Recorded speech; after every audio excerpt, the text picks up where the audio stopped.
Hola, ¿qué tal? Mi nombre es Sergio Antías, soy estudiante del Colegio Universitario Jean Piaget y pues vengo a hablarle un poco sobre la ocultación pulmonar.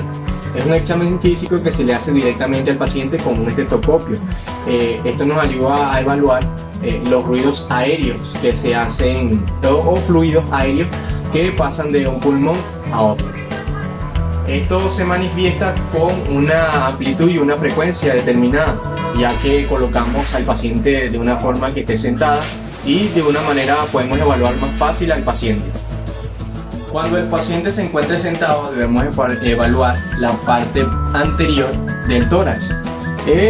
Con la campana de nuestro estetoscopio debemos ocultar el primer espacio intercostal, asimismo del otro lado del tórax, y el sexto espacio intercostal con la línea media clavicular, igualmente del otro lado del tórax. ¿Okay? Cuando evaluemos la parte posterior del tórax, que es la espalda, debemos tener en cuenta 8 puntos, la cual debemos ocultar con nuestro estetoscopio, a nivel de los ápices, a nivel de las vértebras y las bases pulmonares. ¿Ok?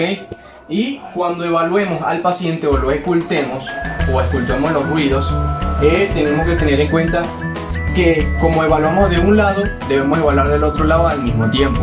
Ya saliendo de una evaluación, vamos hacia el otro lado del tórax. ¿Ok? Y pues evaluar con nuestro estetoscopio de la siguiente manera.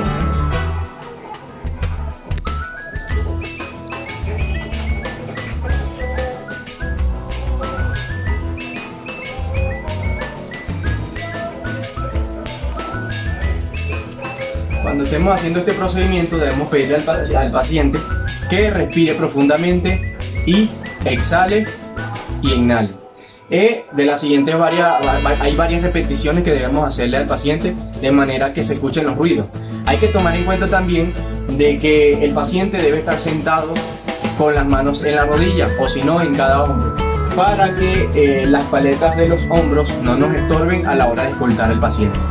Cuando estamos evaluando a nuestro paciente o escoltándolo, debemos tomar en cuenta los ruidos normales, que son los murmullos vesiculares, y los anormales, que son los roncus y sibilantes.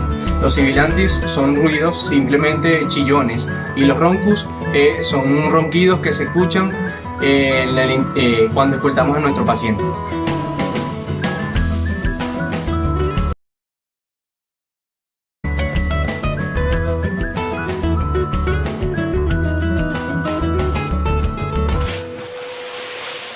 这次我真的睡着了。